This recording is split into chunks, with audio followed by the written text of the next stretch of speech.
Hola, curiosas y curiosos de la historia. Si alguien no partía desde una posición de privilegio en el camino para convertirse en catedrático, ese era un esclavo. Sin embargo, hubo uno cuya fama quizás no ha sido enaltecida lo suficiente. Uno que pasó de no poder entrar a las aulas de la Universidad de Granada a dar clases en ellas. Un referente de su época e incluso un literato importante de nuestra historia, considerando que apellidos como Cervantes y Lope de Vega hablaron maravillas de él. Se trata de Juan Latino. Unos dicen que nació en África y fue capturado por portugueses y vendido como esclavo en Sevilla, y otros que era hijo de una esclava y nació en la península sobre el año 1518. Lo que sí se puede asegurar es que era un esclavo al servicio personal de Gonzalo Fernández de Córdoba, nieto del gran capitán y de ascendencia africana. Pero ¿cómo lo logró? ¿Qué llegó a hacer? Pues te lo cuento en este vídeo, así que acompáñame hasta el final y no olvides suscribirte, activar las notificaciones si te mola el contenido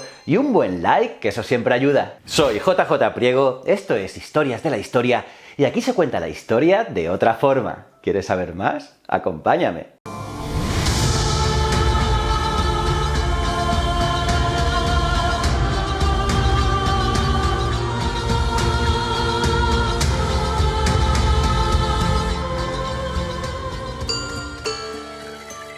Aunque no es más que una época y un lugar, porque lamentablemente la esclavitud ha existido a lo largo de los siglos, siempre que se habla de esclavitud nos viene a la cabeza la imagen de los africanos trabajando en las plantaciones del continente americano. Y es que incluso puede resultar complicado imaginar una ciudad como Sevilla en el siglo XVI con esclavos. Pero lo cierto es que en los puertos de Cádiz y Sevilla, desde el siglo XIV, llegaban los hombres y allí eran vendidos al mejor postor para realizar los trabajos más duros y pesados. Lógicamente, solo la aristocracia, la nobleza, el clero y artesanos y comerciantes pudientes podían permitirse este lujo. Además, el número de esclavos marcaba el estatus social de cada familia. De hecho, en algunas épocas, el número de esclavos llegó a representar un porcentaje importante de la población. Por ejemplo, en Sevilla hasta el 10%, por lo que algunos decían que la ciudad parecía un tablero de ajedrez. Y es por ello que está claro que la presencia africana influenció y mucho en algo tan andaluz como la Semana Santa. Por ejemplo, la hermandad más antigua que procesiona en la Semana Santa. La Hermandad de los Negritos nació cuando el arzobispo Gonzalo de Mena, a finales del siglo XIV, ordenó construir refugios para acoger a los esclavos que eran abandonados por sus amos, ya fuese por enfermedad o por la edad. ¿Y qué decir del flamenco? Y es que en el baile vemos una mezcla cultural entre andaluces, gitanos de la India y bailes africanos. Y en la música, el cajón flamenco tiene una historia ligada a los esclavos. Los africanos llevados al continente americano llevaron con ellos su música, básicamente de percusión. Tocaban sus tambores en sus rituales ancestrales hasta que se pensó que los utilizaban para comunicarse entre ellos y preparar levantamientos. Así que se prohibieron y como ellos no estaban dispuestos a renunciar a su música, buscaron la forma de sustituir sus tambores con lo que tenían a mano. Y lo hicieron con los cajones o cajas de madera usados para transportar productos. Y así de aquellas cajas de fruta, los cajones flamencos de hoy en día. Hace algo más de 40 años, en un viaje a Perú, el propio maestro Paco de Lucía escuchó el sonido de los cajones y supo que encajarían perfectamente en su música. Algo que mucha gente cree que siempre estuvo ahí. Pero no, y es que cuenta la historia que Francisco Sánchez Gómez, conocido como Paco de Lucía, llegó a Lima para una presentación con su sexteto. Y el embajador de España en el Perú aprovechó la ocasión para realizar una fiesta en su honor. A este evento fueron invitados varios músicos locales, entre los más destacados de ellos, Chabuca Granda. La dama de la música criolla interpretó La Flor de la Canela junto a Caitro Soto, uno de los más grandes cajoneros de la historia, y Paco de Lucía quedó fascinado con el instrumento que tocaba el peruano. Y al finalizar la fiesta, Paco tocó junto a Caitro Soto y se dio cuenta de que este instrumento era lo que le hacía falta al flamenco. Y Caitro le vendió el cajón que llevaba a Paco de Lucía por 12.000 pesetas de aquella época. Y Paco se lo dio luego a Rubén Dantas, el percusionista de su sexteto, y así empezó el viaje del cajón por todo el mundo. Pero bueno, volvamos a Juan, que siempre me lío.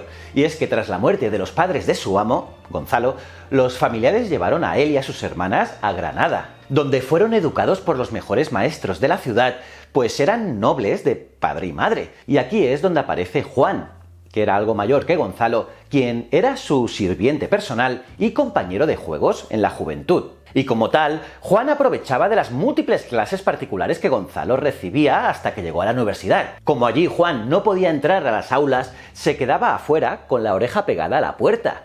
Y un día, un profesor llamado Pedro de la Mota, referente en la universidad, lo vio y se acercó. Y tras charlar un rato, decidió encargarse personalmente de la formación del muchacho, a quien veía con más ganas de aprender que muchos dentro de las aulas. Lógicamente, el catedrático tuvo que pedir permiso a Gonzalo, y este lo concedió sin ningún reparo, ya que se habían criado juntos y su relación iba más allá de la que podía tener un siervo y su amo. Y desde este momento hasta la muerte de Juan, todo en su vida iba a ser echar por tierra los estereotipos de aquella sociedad y romper sus reglas. Y así, tras varios años de trabajo, dedicación y esfuerzo, donde Juan seguía teniendo obligaciones, igual que cualquier otro esclavo, consiguió completar sus estudios en gramática y lengua latina. Pero ojo que no paró allí, ya que gracias a que contaba con el beneplácito de una de las familias más poderosas, con el apoyo de un prestigioso catedrático y por mediación de este, con el regidor de la institución docente, el arzobispo de Granada, Pedro Guerrero, Juan Latino se convirtió en profesor.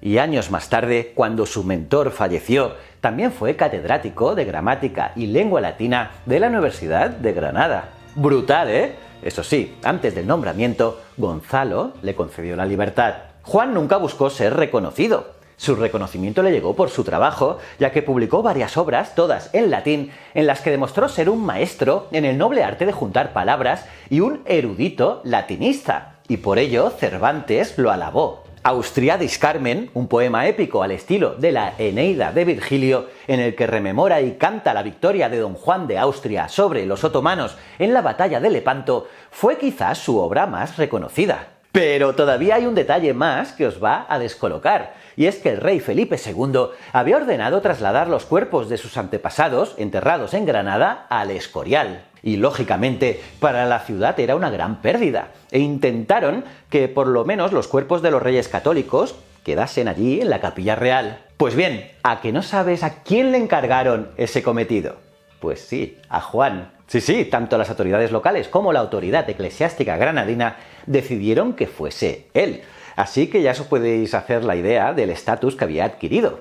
Y por cierto, lo consiguió, ya que Juan le dedicó unos poemas al rey en los que alababa a su persona, a su estirpe, a sus familiares allí enterrados, y describió a Granada como la madre que siempre acoge y protege a los suyos. En fin, que le convenció. Así que se puede decir que Juan es el responsable de que hoy en día los restos de los reyes católicos estén en la Capilla Real de Granada. Alucina, ¿eh? Y si hablamos de su vida personal, también rompió las reglas de aquella sociedad, ya que se enamoró de una hija de nobles, Ana Carleval, a quien daba clases particulares. El padre de la chica era administrador de su amigo Gonzalo y al enterarse se armó el escándalo. Y es que la muchacha estaba prometida en matrimonio con otro hombre, pero salió embarazada del maestro. Y aunque el padre de Ana le habría colgado del palo mayor, debido al apoyo a Juan de la familia de los Fernández de Córdoba y su mediación, no le quedó más remedio que romper el acuerdo prematrimonial y acceder a ese matrimonio.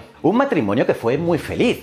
Juan y Ana fueron una pareja duradera con varios hijos. Y el ex esclavo ejerció hasta que se quedó ciego y abandonó la cátedra, pero murió siendo octogenario. Y así culmina la historia de quien fue la primera persona negra que publicó un libro en imprenta y también el primero en escribir una obra en latín. Un referente cultural de la época que quizás no es más recordado porque no escribió en castellano, aunque bien merecería ser colocado junto a los literatos del Siglo de Oro. Sí, el Siglo de Oro español, junto a Cervantes, Quevedo, Góngora y otros grandes de nuestra historia. ¿Y tú, qué piensas? ¿Te ha gustado esta historia? ¿Conocías a este señor? Déjame saber tu opinión en los comentarios, que siempre los leo todos, y no olvides suscribirte y darle a la campanita si te mola la historia, y un buen me gusta, que eso siempre mola. Y aquí te dejo otro vídeo histórico que tienes que ver y mis otros canales. Pero antes recuerda, el conocimiento es un requisito esencial para la supervivencia. Nos vemos en el próximo vídeo. Muchísimas gracias.